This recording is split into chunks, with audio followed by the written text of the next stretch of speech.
A smile shone on my face, no wonder, as I sat looking at my beautiful young wife, Wendy. A 27-year-old beautiful woman, average height, slender. No doubt about it, she was gorgeous. So why do I smile when she cries, you ask? Well, I'll answer you. I was smiling because she was crying, and I'd love to explain to you exactly why. Listen carefully. It all started less than 6 months ago, or at least that's when I first felt the winds of change. Wendy and I were living in North London, where I was working for a local firm of solicitors, having recently been promoted to partner. Ashley Burks and Scrummings. Old man Scrummings was about to retire, and Ashley and Burks were long gone. There were 3 other partners, and they, like me, were waiting for Scrummings to leave so we could move into the 20th century. How long it would take to move into the 21st, one could only guess. Yes, our firm was, to put it mildly, a traditional old-fashioned enterprise. Wendy and I were very happy together. We had a nice house, 2 new cars, a Jaguar and a Porsche, and a membership in the local country club. Sex life was good. No, it was very good, and after 7 years of marriage, it seemed frequent enough for me. So there was nothing wrong with it? Wrong, although I didn't know that until Thursday night. "Derek," Wendy said to me as we finished the last drops of wine, "don't you ever feel like we need a little more variety?" "Why?" I replied, picking up the empty bottle. "I thought you liked this Côte de Rhône as much as I did. It was one of our favorite wines, but I didn't know what she was talking about." "I'm talking about sex, not wine, you damn fool." She giggled. Now that was really the last thing I expected. "What's wrong with our sex life?" I managed to ask as my initial shock subsided. "Oh, I don't know, Derek," she replied thoughtfully. Sometimes I just wonder." Having gotten me this far, she refused to talk about it further that evening and left me pondering. In fact, at that moment, I thought she sounded quite promising. 2 nights later, she took it up again. But this time, we really got down to it. "Have you ever thought about making love to another woman?" asked Wendy dreamily. Yes, that was all I said, and of course it was true. But the real reason for my brevity was that I didn't want to distract her from what she was doing. Anyone in particular? "Your friend Gail is mixed wife, Halle Berry." I could go on, but that's certainly not what I meant. Well, maybe I meant it, and maybe I didn't. "But we were just kidding, right? What about if you really could?" she continued. "Of course not Halle Berry, but Gail is a real tightwad. But what if you could?" I suddenly came to my senses a little. What was my wife implying? "You mean mixed wife?" I asked incredulously. Now that was a thought. God, what a thought. And if you'd seen Mixed Wife, you'd know what I mean. This was getting very interesting. "No, silly," Wendy laughed, ruining my fantasy. "I don't mean anyone in particular, just if the opportunity arises." Damn it! What was my sweet, previously sweet wife getting at? Was she dreaming of a threesome or something? Me, her, and who knows what magnificent creature? Bloody hell, too bad about Mixed Wife, but let's go with the flow. "Anyone in mind?" I asked as casually as possible, trying desperately to cross Mixed Wife's legs out of my imagination. "Not really," she replied. "Maybe a couple we could swap with or something." I was so engrossed in my daydreams that I almost didn't pay attention to her words. A good 3 evenings later, we sat watching TV. EastEnders. She liked it, but I wasn't so sure. Truth be told, I wasn't really focused. "Have you thought about it?" she asked suddenly. "I think Ricky will get the girl," I replied, trying to remember what was happening on the screen in front of us. "No, silly," she giggled. "Not that program. It's about spending time together, us and another couple. What do you call it?" "Well, if that's what you really want," she said quite seriously. "I might think about it maybe, but I'm not too sure." Wait a minute. Who's leading whom? "Where did you get these ideas, Wendy?" I asked. "I didn't start it," she declared. "I won't say I'm not intrigued by the idea, but, well, I don't know. At this point, I really honestly regretted not drinking so much earlier. I really shouldn't have finished the second bottle. Where the hell is all this going, and do I want to go there? One of my clients from work is into it. Bloody hell, is that my wife talking? Stop it. Shut up, shut up. But what a fool I am. What did I really say? Who is it, Wendy? Bloody stupid, and anyway, in fact, what I really meant, of course, was what kind of wife he has. No, I didn't. That's not what I meant. Screw it. Yes, you did. I was embarrassed. Wendy had seen right through me and guessed what I was thinking. His wife, I think, is very beautiful when he continued rather casually. But I wasn't thinking of them, but, well, maybe I don't know. My mind word. No, I thought about it for a few more seconds. No, Wendy, I said firmly. Fantasize about it all you want, but I really don't think we should go down that road. That's all I was doing, honey, just fantasizing. Damn it, I knew from experience that every time she called me sweetie, she was up to something. One thing led to another. I had not yet explained that although I was a solicitor, my wife was a barrister lawyer and as such spent her life in court setting people straight. She had a very analytical mind and was very good at what she did and usually won me over an argument. What Wendy wasn't so good at was long-term planning or strategy, and if it weren't for me, we probably would have never booked a summer vacation. No, my wife lived in the here and now and always had. When we first met almost 9 years ago, Wendy was just a girl with a proper reputation.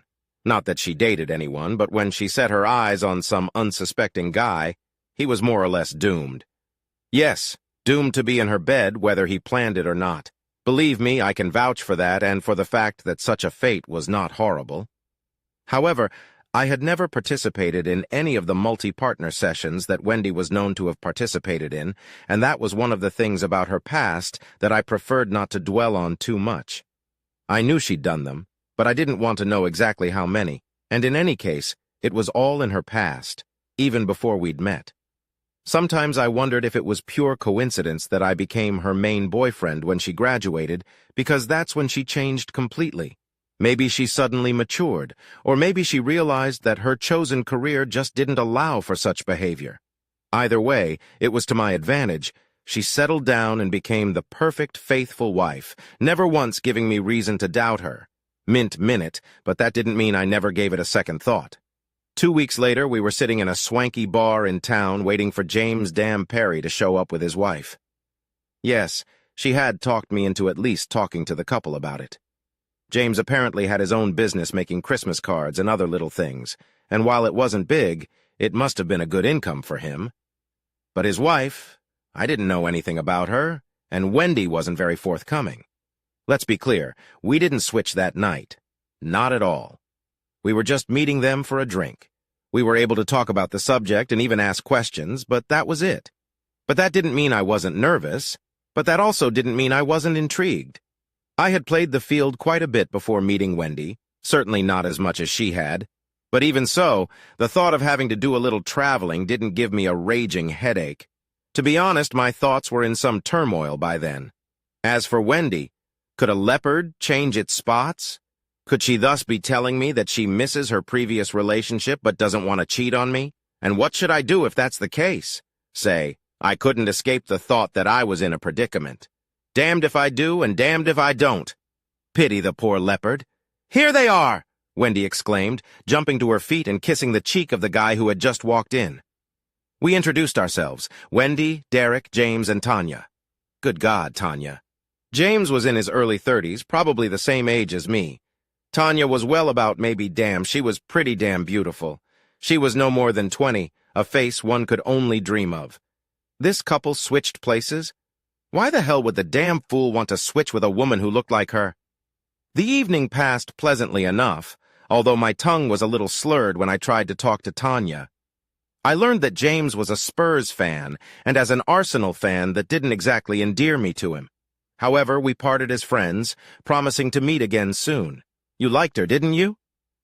The question coming from my wife seemed silly. It wasn't that I hadn't noticed the communication between her and James. Oh God, the next few days were difficult. Wendy gently nudged and encouraged, suggested and hinted, until finally the question came to a head. Are we, or are we not going to do this? No, was my answer as tempting as the delightful Tanya was. Okay, she replied, forget it. But she didn't. And frankly, neither did I. The following Tuesday, we sat in the same bar waiting for the same beautiful couple. Nothing had been decided, but the possibility, however vague, still existed. We agreed to take our time, talk, explore, ask questions, walk away, and think about it, whatever. In my mind, it was just another meeting, though I admit I was tempted. When I saw Tanya again, I was very tempted indeed. She had long, dark, shiny hair, big, dark, dreamy brown eyes, and a cute, upturned nose. Tanya was about 5 feet 3 inches tall, and her gorgeous half-Asian looks could have been modeled for a magazine. Say, I hadn't paid much attention to James the first time we met, and it was only this time that I realized how attractive he could be to a woman like my wife. A little taller than me, a little broader in the shoulders than me, and probably some women would find him a little more attractive than me. Bastard.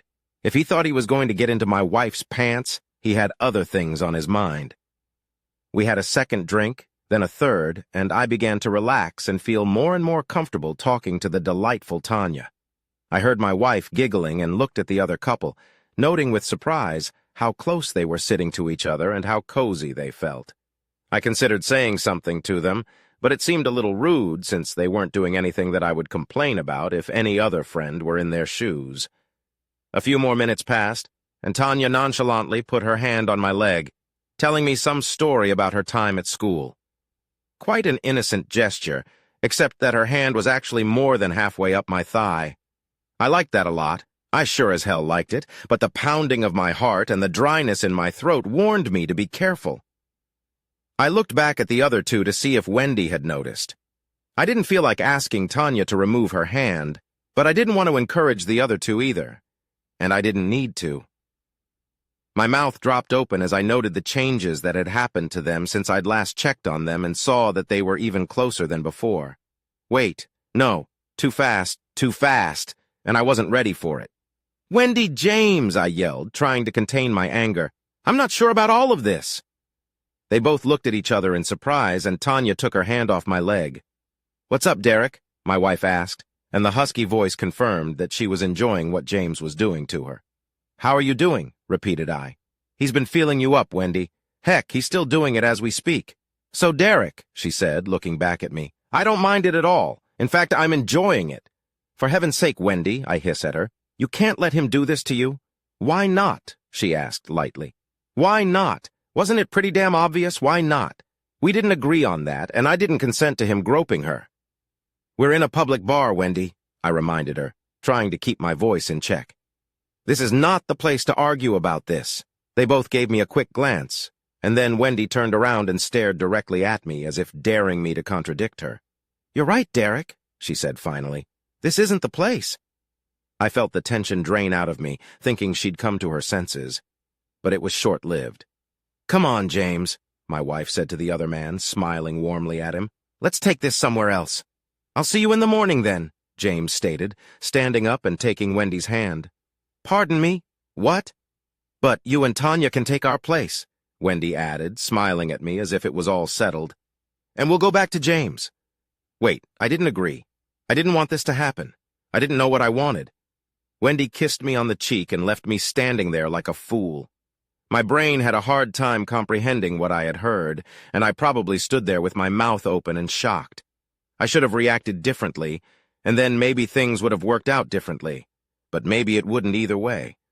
I just stood there like an idiot, unable to do anything to stop what was happening. I watched as my wife gathered her things, hugged James, and turned to leave. Enjoy, Derek, she remarked lightly. I'll see you in the morning. I still wasn't sure if this was all happening and the events just came over me. I watched silently as my wife of 7 years walked out of the bar, chatting and giggling with Bloody James, clinging to his arm like a limpet. What the hell had I done? Or didn't I do? He was taking my wife away to entertain her, and I wasn't doing anything to stop it. So, Derek, are you ready? Asked a sweet voice beside me as Tanya pressed even closer to me. Confused? Meh. Wendy and James disappeared from sight as soon as they rounded the corner. I looked at Tanya for some sort of guidance. I really shouldn't have done that. This was my last blunder. Fool that I was. How could I turn down a girl who looked just like Tanya? I smiled at Tanya, wanting to express my uncertainty about the whole thing. She smiled back at me, her deep brown eyes promising so much. But damn it, wasn't she just so damn beautiful? That bastard James even left me to pay the damn drink bill. An hour later, we were back at my house in bed, and really, what could I say? Having fun with Wendy was fantastic in my opinion, but Tanya, though young, took me to another level. How the hell would I ever meet Wendy again, knowing what I'd done and how good it had been? And how would I meet her knowing what she'd done? I was worried about how good Wendy had been with this James guy and whether it could ever happen again for us. Though truth be told, I wasn't thinking about that at that moment. Tanya left at 9 in the morning, saying she hoped we'd meet up soon, and Wendy came back at 9:30. If they had planned it, they couldn't have picked a better time.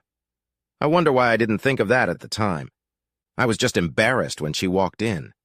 Embarrassed at her for maneuvering like that. Ashamed that I'd agreed to it so willingly, and not the least bit embarrassed at how much I'd enjoyed it all. "How was your night?" asked Wendy, hesitantly. "Good. And how was yours?" "Good," she replied with a smirk. A few moments later, we were already laughing, and I realized with very mixed feelings that our lives would never be the same again. I tried not to show much impatience when Wendy told me that she had tentatively arranged to meet with a couple in a week. When that day came, my wife informed me that she had arranged to have dinner with James and that she would meet him at the restaurant. I, on the other hand, was to meet Tanya at the bar where we first met. That was fine with me because, although I was looking forward to meeting the lovely Tanya, I wasn't too upset about not having to spend time with the guy who was entertaining my wife. "Derek will be at our house tonight, and you can go over to theirs in the meantime." Well, that was fair enough. Watching Wendy get ready for her date got me thinking. Sighing, I closed the door behind me and went on my own date with the beautiful Tanya. Life was hard, of course, but it could be worse, couldn't it? Half an hour later, I was already sitting at the bar, sipping my beer and waiting for my date. I was looking forward to Tanya walking in and savoring the moment while all the male gaze in the place would be looking at her and envying me. I wondered what tight creation she would be wearing that evening and anticipated taking it off a little later. I had to admit that after 7 years of marriage, dating another beautiful girl was exciting. The time for our meeting came and went. Another half hour passed and I was starting to get anxious. My cell phone rang and I relaxed, figuring it was Tanya to tell me she was running a little late. "Hi, honey." "Oops, it was Wendy calling me sweetie. Bad news, I'm afraid, Derek. Tanya came home from work this evening in a bad mood and won't be able to make it tonight." "Oh, shit. Where are you, Wendy?" I asked, trying my best not to give away my disappointment. "I'm with James," she replied. He left before Tanya got home, and she just called him to let him know she couldn't make it. "Bloody hell," I replied. "So what are you going to do, Wendy? Are you going to come home?" There was an ominous silence on the other end. Such silence that I could hear my heart beating frantically. "Well, Wendy." "What are you going to do?" repeated I. "Actually, Derek, I was kind of planning on continuing my date with James. If that's okay with you, honey, no, this really didn't suit me. A swap is a swap, but, well, damn it, it wasn't fair, and that's what I told her. Please, Derek, be reasonable. I know this must be upsetting to you, but James just bought me dinner and we had such a nice time." "Well, I'm not Wendy," I replied. "I've never been too keen on the whole thing, and now I've had enough." "Oh, please, Derek, just for one night." "No, Wendy," I answered her. "It's time to put an end to this. Listen, Derek, what if I don't spend the night with him? What if I just stay with him for the evening? I can't just up and leave him." I hadn't thought the question through too well, and what she said was reasonable. I suppose she should have at least stayed and finished her meal. "Okay," I replied reluctantly, "but I expect you home by 11. Come on, Derek, I was thinking 2 or 3 hours." "No way, Wendy. How about 1 o'clock then?" she suggested. "No later than 12, I heard myself say, and we'll split the difference and call it 12:30. What the hell is the difference?" "Okay, I'll expect you home at 1:30 in the morning then." I reluctantly agreed. "No, Derek," Wendy corrected me. "I'll expect you sometime after that time. Don't forget we had our own house this time." "Damn insulin. Go to his damn house," I shouted into the receiver. "Then there's no way I'll be back by 12:30, honey." God, that damn woman, I told you she could outmaneuver me in an argument. No wonder she won so many cases in court. "Fine, then go to his damn house," I replied angrily.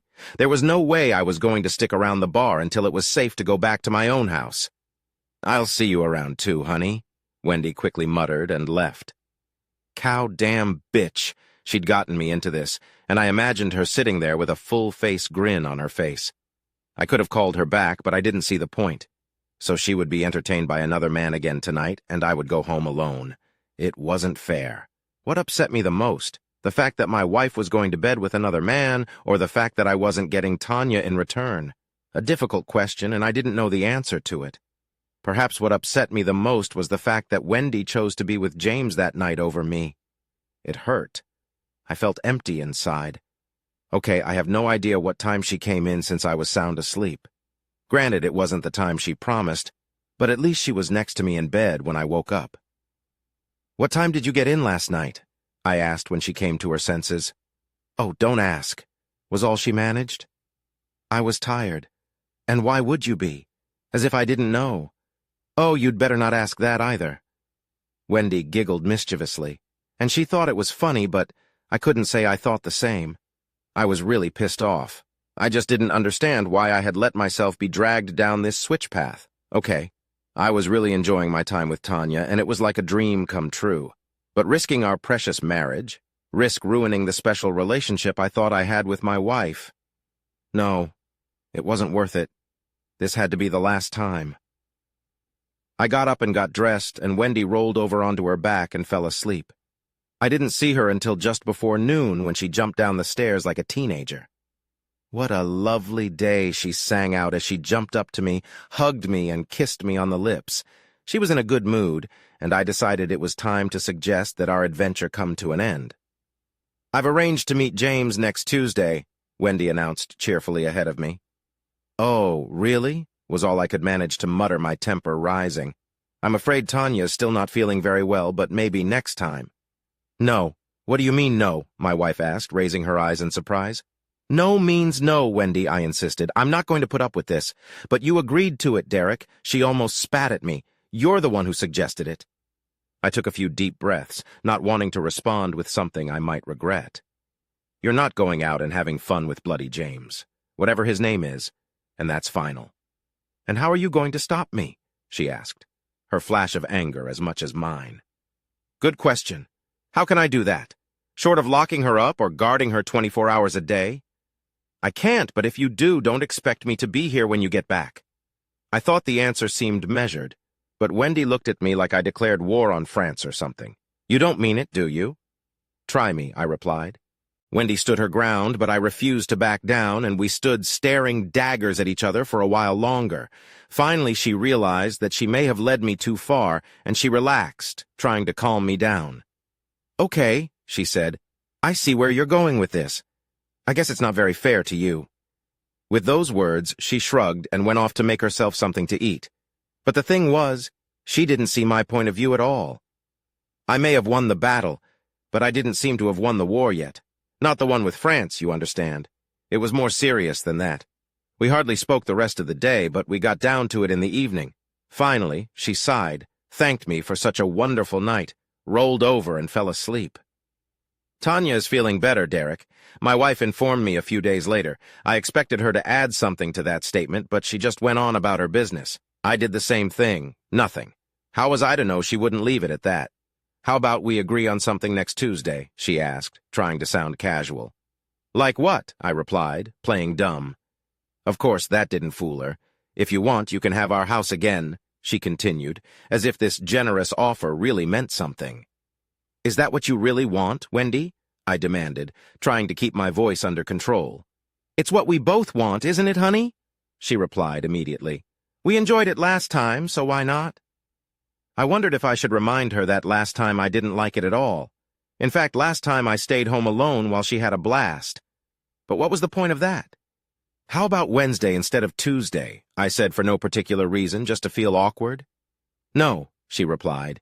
"It can only be Tuesday. It has to be Tuesday." Strange, very strange, but I decided not to argue, got up and left. Something was wrong here. I didn't know what it was, but something wasn't adding up.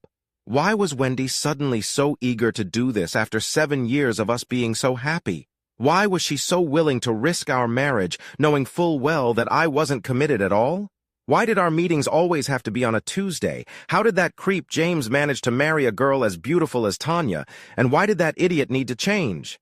No, something didn't add up, and I was determined to find out what it was. Thanks to my connections, I had no trouble finding out where James Perry lived, and discovering that it was only a few miles from home, I headed there the next afternoon. I wasn't sure what I was going to do and eventually found myself sitting in my Jag a few doors down from their house. It was a separate house on its own grounds and must have cost a tidy sum, so it didn't need the bumps.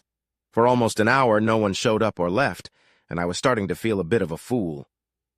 Then the front door opened, and out came two kids about 8 or 9 years old. They played in the garden for a bit, and then one shouted, "See you tomorrow!" and disappeared down the road while the other went back into the house. Quite normal, you might think, but not for me. How could a girl Tanya's age have a child that age? That's a good question, isn't it? While I was pondering this, a Ford Focus pulled up and a uniformed nurse got out.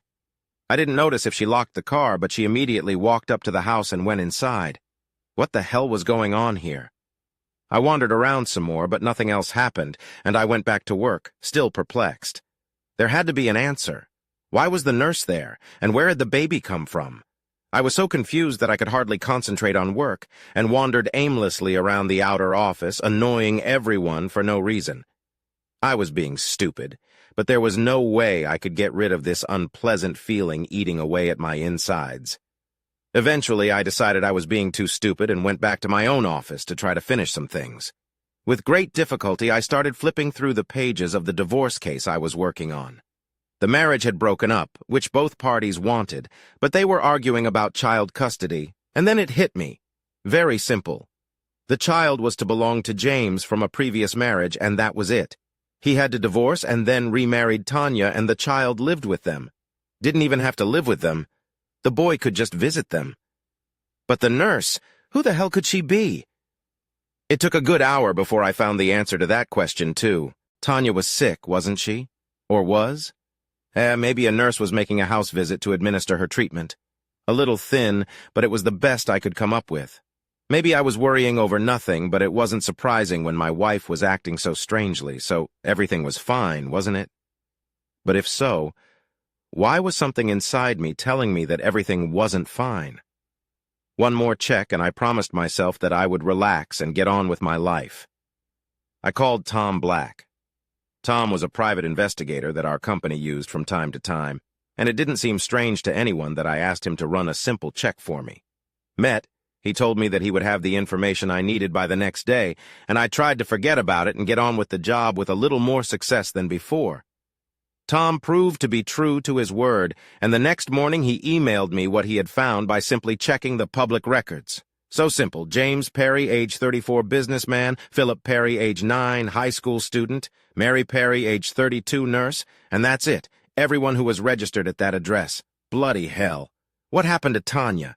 Bad for her or not, the nurse sure as hell wasn't going to look after her. The bloody nurse lived there, and she was James's wife. Bloody hell. By Tuesday evening, my head was spinning, and I couldn't come to any reasonable conclusion.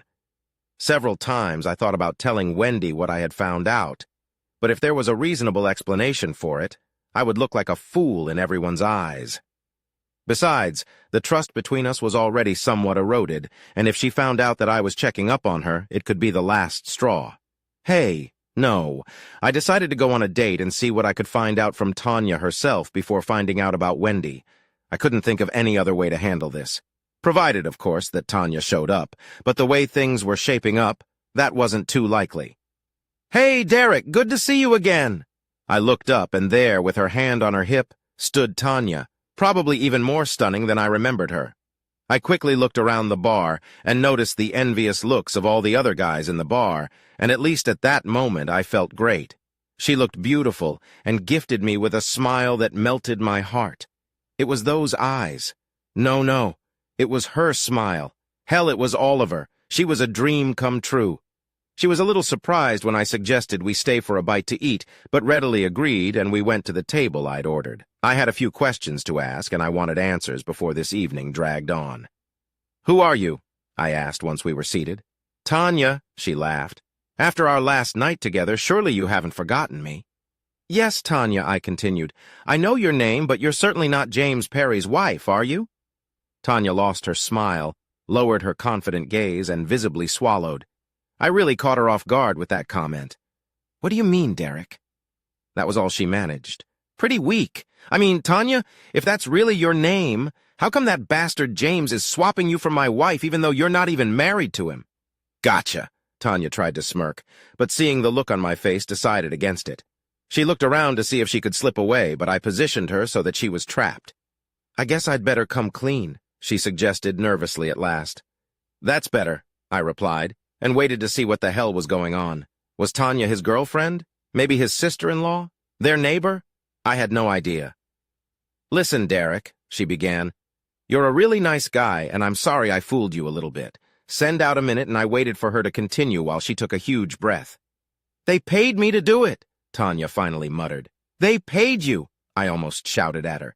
"They paid you to go out with me, to have fun with me. What kind of woman are you, for heaven's sake? The kind of woman who gets paid to have fun with strange men?" She whispered back, tears in her eyes. "I'm sorry, Derek. Really sorry." "Oh, shit." Now she caught my eye. "You're a bloodthirsty prostitute," I shouted at her, forgetting we were in a public place. "Not so loud, please, Derek," Tanya begged me, looking around with a frightened expression on her face. "I prefer escort to prostitute, but it's really the same thing." Suddenly, it was as if it hit me. James had paid that damn prostitute to play the part of his wife so he could entertain mine. What a bastard. "What the hell is Wendy gonna say when she finds out what he did?" I demanded. Stupid question. I was still not thinking straight. This was even worse than I thought. "I think she already knows everything, Derek," Tanya told me uncertainly. "She's the one who called me to arrange a time." Oh no, there must be some mistake, of course. But I knew right away that it wasn't.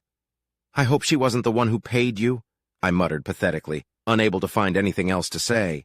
"No, Derek," Tanya tried to assure me. "It was the guys who paid both times. I was so damn upset I almost missed her words. And when I looked up at her, she had her hand over her mouth, realizing her mistake. She'd missed something else. "Guys," I asked. "Do you mean guys in the plural?" Tanya just nodded, keeping her mouth shut. I took a slow, deep breath to calm myself down before I did something I would regret later. I wasn't going to hit her or anything, but I needed to think hard. "Explain." I decided that was enough and waited. "There are 3 of them, Derek," she continued. "James, Mike, and Terry. Terry was once a client of mine. That's how they know me." I sat in silence, shaking my head. "Sorry," Tanya said. "Thanks for nothing." "I really enjoyed my first time with Derek," Tanya continued. "You're a really nice guy, and it wasn't like other dates I usually have. You took such care to make sure I liked it too, but when I was asked to do it again the following Tuesday, I declined because I didn't want to cheat on you after meeting you." Well, that explained why she didn't show up for the second date, didn't it? Why I sat there all night, my stomach churning at the thought of some other guy entertaining my wife. Turning down a goddamn hooker, and then it hit me. She wasn't being entertained by some other guy. There were 3 of them. I felt sick to my stomach as I realized that at this very moment she was doing the same thing again. Resting my head on my hands, I fought the urge to burst into tears. I could barely control my trembling hands, could barely control my reaction. "I'm sorry," Tanya whispered, gently stroking the back of my head. Of course, I should have brushed her off, but it calmed me down and relaxed me a little. "So why are you here this time?" I asked, pushing the horrible vision out of my mind. "They offered me extra money, Derek," Tanya replied. "Besides, when I thought about it, I liked the idea of seeing you again." "Ah, so I wasn't turned down by a prostitute. I'm not sure that helped, though." We talked for a while longer, and Tanya eagerly told me everything she knew. I couldn't believe I was sitting there calmly taking it all in, although my eyes missed it up a few times, and I didn't resist when Tanya took my hand in hers and squeezed it. Did I really know my wife? Had I ever really known her? Does a leopard change its spots? The cow had played me for a fool, and I would get even. I didn't know how, but I would work on it. Meanwhile, as far as I was concerned, my marriage was over. Dead as a doornail. Never, but there was nothing I could do about it at that point. So what was I supposed to do? Then I looked at Tanya. God, she was so beautiful. Why not? I've always been a bit of a pragmatist. "Shall we go back to my place, then?" I suggested. "Love to, Derek." She smiled back at me, and so we did. It helped. Really helped. Wendy returned early the next morning, looking tired but full of the joys of spring. Now, of course, I understood why, but I didn't just want a divorce, an easy separation. I wanted revenge, and I wanted revenge on all 4 of them. When she kissed me, I turned my cheek to her, but not enough to alarm her. She'd have time for that later. She looked at me, waiting for me to say something. Maybe tell her what a good time I had or ask her the same question. I just turned away and said nothing. Let the bitch deal with whatever was going on in my head. I already had a seed of an idea, but to follow through on it, I needed to figure out where they were all meeting. Obviously not at James's house, since I doubt his wife would agree to that. And I realized it always had to be Tuesday, since the three of them would have to have an excuse to be out of the house that evening. Bowling, drinking, whatever. It didn't matter. I needed someone to help me, too. Someone who knew them and could find out the information I needed. Who better than Tanya? Besides, I really enjoyed both nights with her, and the feeling was mutual. I learned a lot about her and her situation, as well as the fact that she had only been an escort for about 3 months. How many liaisons or dates has she called them? There had been in that time. I didn't know, nor was I interested. Tanya was halfway through her university course studying fashion design when she seriously ran out of money. The situation was not a new one, but when one is as attractive as she undoubtedly was, the first bar she found work in happily accepted her. Soon she was working behind the bar at a nightclub where they paid more, and the skimpier and more revealing her outfit, the more tips she received. She laughed as she admitted to me that she really enjoyed it, and teased the men who tried to peek into her increasingly revealing tops. One thing led to another, and soon she was persuaded to try pole dancing, which she immediately excelled at, and believe me, I could see why. Soon clients started asking her out on dates, and she learned how much money could be made in an evening's work. She managed to rationalize her behavior, but she still ended up dropping out of school, which by the time we met, she started to regret a lot. So it was just the two of us, and as we parted, Tanya asked when we could get together again, and payment was out of the question. I wondered if I was on the verge of jumping from the frying pan into the fire. Tanya was happy to help me, and within a couple days I knew that the 4 of them, Wendy and her 3 lovers, were meeting on Tuesdays at the Paramore Hotel on the other side of town. At least her lovers weren't skinheads, since that hotel was the most expensive for miles, though the cost of hiring Tanya should have told me that by now. Not only that, I even knew the room number they always used, and that it was a corner room on the 2nd floor next to the fire escape. Perhaps they were counting on me rushing in and confronting them and leaving them an escape route. That didn't happen, but that didn't mean they weren't in for a surprise, and I could hardly wait until the following Tuesday. I wouldn't need Tanya that night for what I had planned, so I simply told Wendy I was going out of town on business. "What are you going to do, honey, while I'm gone?" I asked innocently. "Oh, I'll probably stay home," she replied. "Or maybe go to a movie with one of the girls from work." "Oh yeah, you bet." The look in that bitch's eyes said otherwise. At 8:30, I was in the lobby of the Paramore Hotel with a newspaper in hand in case I needed to hide. I was on my 2nd mug of beer when I noticed Wendy walking down to the big spiral staircase in high heels, wearing a fashionable short tight skirt, an expensive blouse, and as far as I could make out little else. Very classy, I have to say she did look good, and a lump formed in my throat at the thought of how she was tricking me, about how she had been deceiving me for an unknown amount of time. If everything went according to plan this night, it was unlikely we'd ever sleep in the same bed again, and I regretted for a moment that we'd made so little love in the past few weeks. "Oh well, Wendy," I heard someone call, turned around and smiled radiantly at some guy I'd never seen before. I guessed it had to be either Mike or Terry. "Hi, Terry," Wendy echoed, confirming my thoughts. "Aren't Mike and James with you?" "They're already there," he reported, lowering his voice as he walked over to her. He then took her in his arms and pulled her to him. "Just entertainment, right? If it was only entertainment, I'd like to see what affection is. If there was anything left in my heart, it would burst." My eyes were far from the only ones following them as she walked with him, girly-slee giggling at something he said. I think most of the men watching couldn't help but feel a surge of jealousy, knowing full well what they were about to do. I, on the other hand, felt an emptiness in my stomach. Cow, bitch, my goddamn cheating wife, and however there were other eyes that I hoped were watching this affectionate embrace, though no matter how much I looked around, I couldn't tell who it might have been. Another 10 minutes passed and they gave the game away, even if I was the only one who noticed it. 3 men, all of somewhat large build, pulled away from their seats and walked up to the front desk. They were joined by a woman who came from the other side and seemed to be in charge of the place. I watched carefully over the newspaper as the woman showed the pretty girl behind the counter something she pulled out of her jacket, and the girl looked startled. The woman said a few words, and the pretty girl disappeared through the doorway behind the counter, only to return almost immediately with an older man of a very respectable appearance. The manager, perhaps, or his number two. A few more words, and the manager, quite obviously, handed over the key and nodded to the woman. For me, this was all playing out before my eyes, though I highly doubt anyone else in the hotel noticed what kind of game was being played. It was only when two uniformed police officers appeared outside and positioned themselves at the entrance that a few people looked up, but even then, their interest didn't last long. They hadn't realized that their interest would skyrocket. Even I hadn't realized how much it would skyrocket. The four plainclothes policemen walked leisurely toward the front staircase, trying not to attract unnecessary attention. They climbed the steps easily and disappeared from sight. I sat there holding my breath, wondering how this was going to turn out, wondering if I'd gone too far, or if I'd get in trouble myself. Then silence. Then commotion. The police received information that parties were being held regularly at the hotel, and that prostitution was also involved.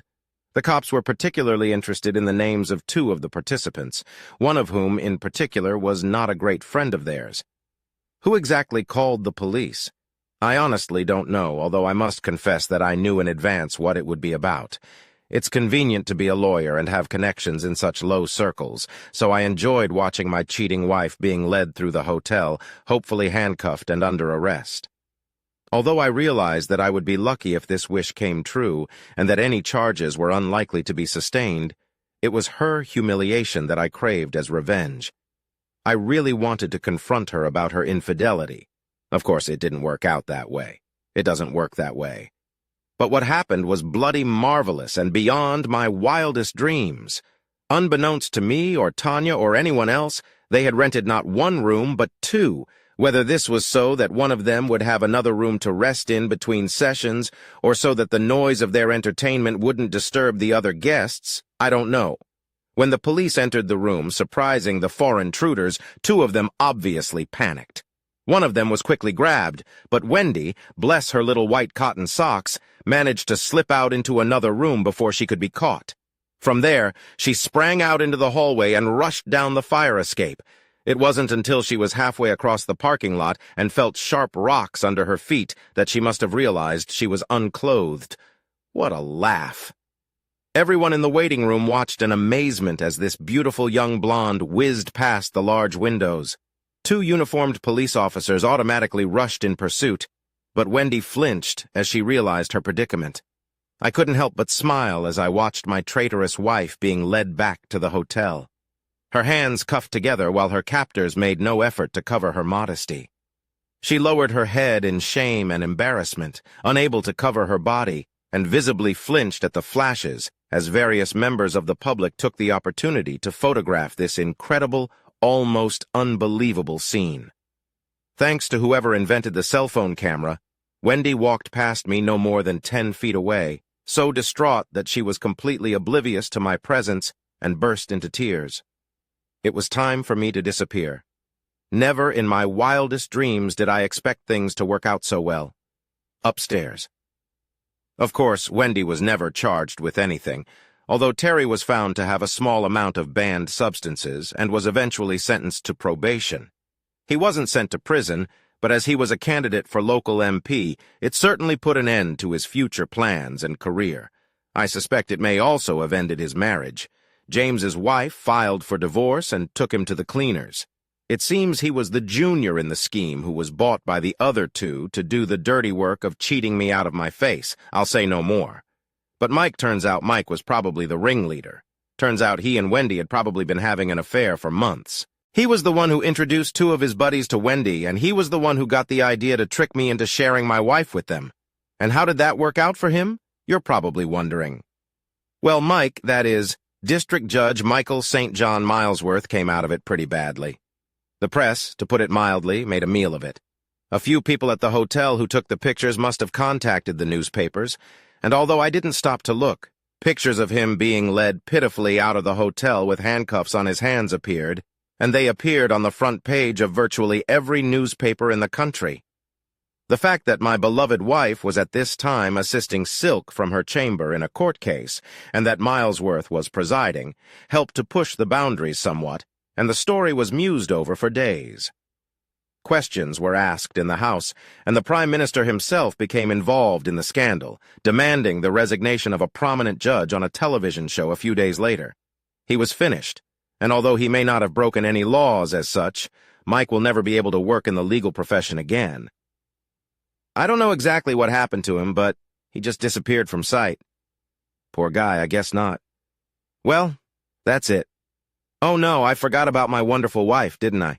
Hi, honey. I greeted her on the phone when I called her the day after the incident.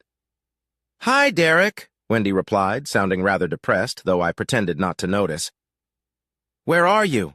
I'm still in Paris, love, I lied, as I was sitting in a pub not more than 5 miles from our house. Sorry, but I'm going to be stuck here for a couple more days. Can't you come straight home, love? She begged, but I told her that wasn't possible, that she would have to wait a little longer.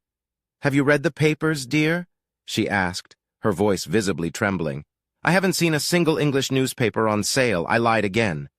Why? No reason, honey, Wendy continued. What about the television? No, Wendy, I continued to tease her. I've been too busy. Why did something interesting happen at home? No, Derek, nothing special. Well, could you please come straight home? Please, honey, we need to talk. As soon as I finish what I came for, honey, I promised. Okay, she continued. Please, Derek, don't forget that I love you. No matter what you hear, don't forget that you're the only one I love. I sensed that Wendy was close to tears, but I preferred to pretend I hadn't noticed. I did, however, catch her odd remark. Well, if you love me so much, honey, don't be tempted to get together with that scumbag James while I'm gone, okay? All that was heard on the other end of the wire was some kind of gasping sound. I really wanted to talk to you before I left, honey, I continued. I really don't like the business you've gotten us into, and I think we should stop before it ruins our marriage. Okay, she muttered back, if that's what you want. I never said it, but I was really worried that you might be tempted to continue your relationship with Wendy, and I just couldn't bear it. It would have been the end of our marriage. Oh, Derek, she exclaimed, and this time I heard her sobbing. Love you, Wendy. I ended our little conversation with a promise I had no intention of keeping. I'll see you in a couple days when I get back. A sob was heard, which I chose to ignore. I sat for a few moments, reflecting on our conversation, then picked up my pint and took a sip. Unable to resist, I reached for the newspaper I'd been reading before I'd called Wendy.